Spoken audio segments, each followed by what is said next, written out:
What's going on, everybody? Brian here from Brian's Broadcast. I hope all of you are doing fantastic. Today I'm going to do an unboxing and a first impression of Abdul Samad Al Qurashi's Safari Extreme. Now, I have been chasing this fragrance for a while.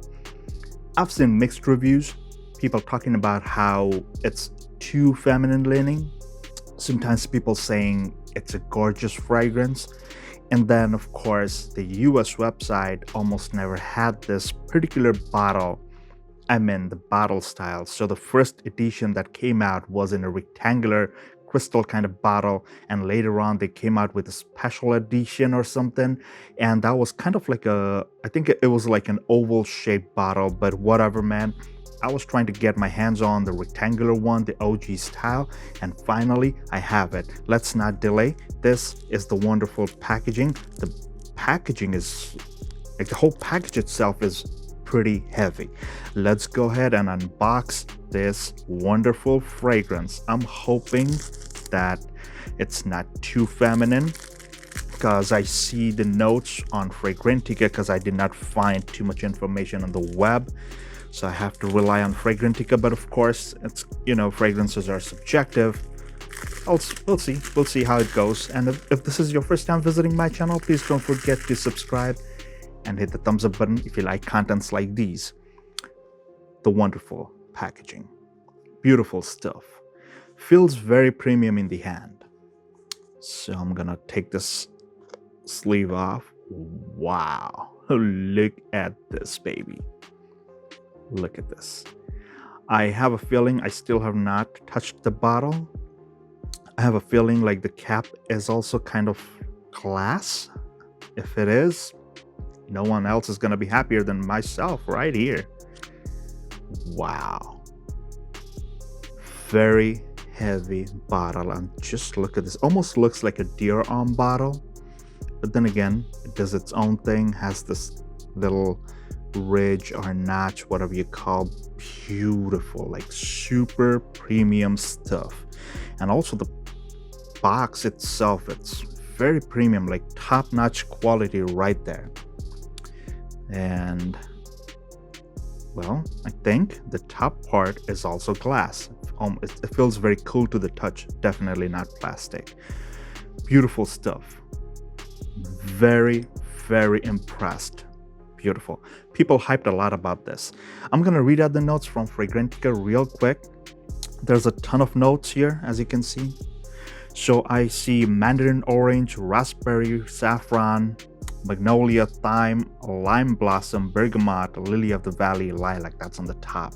On the mids, you've got ylang, nutmeg, peach, olibanum, violet, jasmine, Bulgarian rose, carnation, and tuberose. And on the base, you have vanilla, sandalwood, woodsy notes, leather, musk, iris, amber, sweet, and clove. Wow.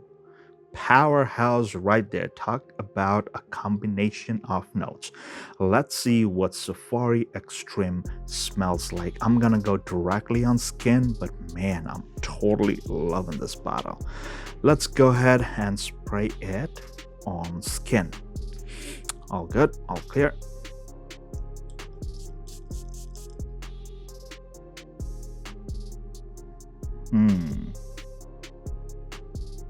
It has this very nice characteristic opening. Like, I have not smelled anything like this before.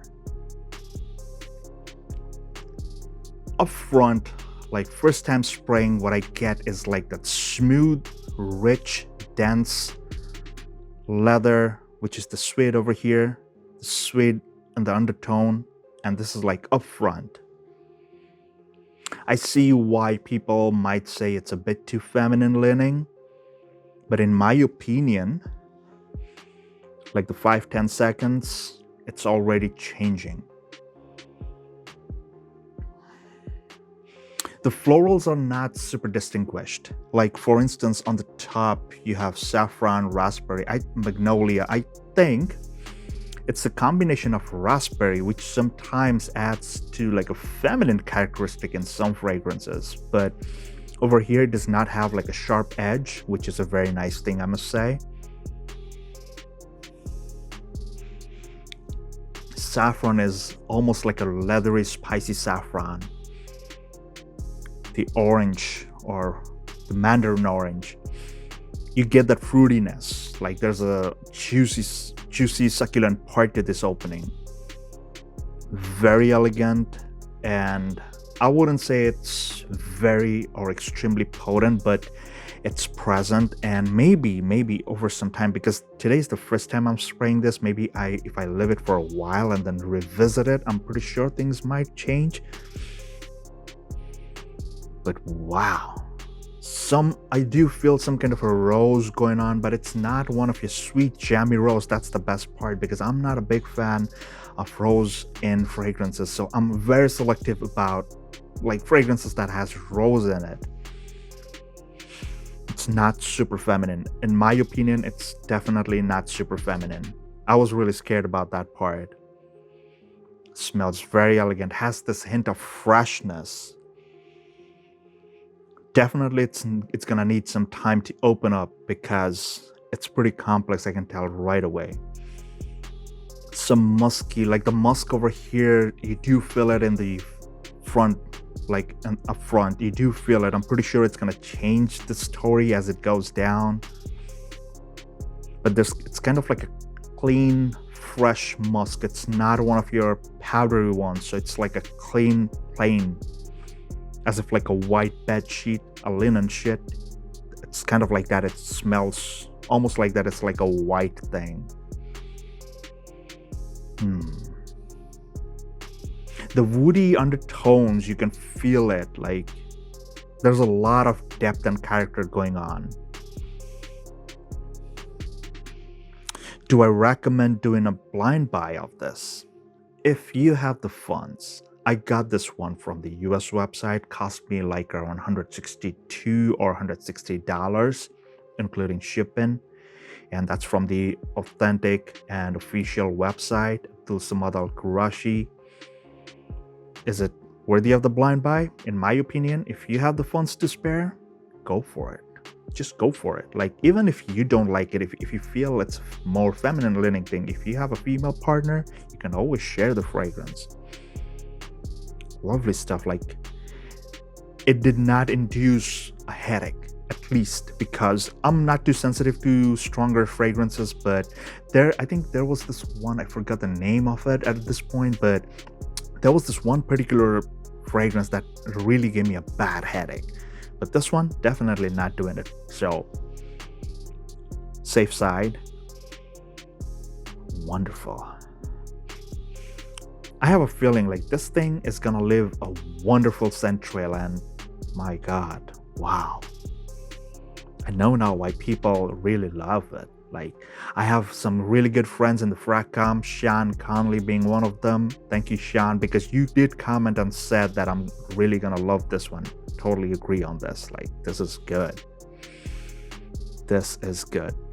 Definitely a must try. I wouldn't say must buy, but definitely something worthy of trying. 100%. Give it a shot. Try it. Get a decant, get a sample, do something, but try this baby at least. Loving this. It's already changing a lot. The floral aspects are coming through. The fruity, the juicy part is coming through. And of course, it's not feeling too feminine. Of course, I kind of feel that it's leaning a bit feminine, but it's not totally uber feminine. It's not like that. So in my opinion, this could be more of a very good unisex fragrance, perfect for hot or cold weather. I'm gonna say, like, I'm pretty sure this thing's gonna behave very differently in the summertime as opposed to the cooler months. Only time will tell. I'll be back with a full review after I've done a couple of full wearings, but guys, do make sure you're subscribed, because you don't want to miss any of these reviews. And until the next one, please take care, stay safe, and all the best.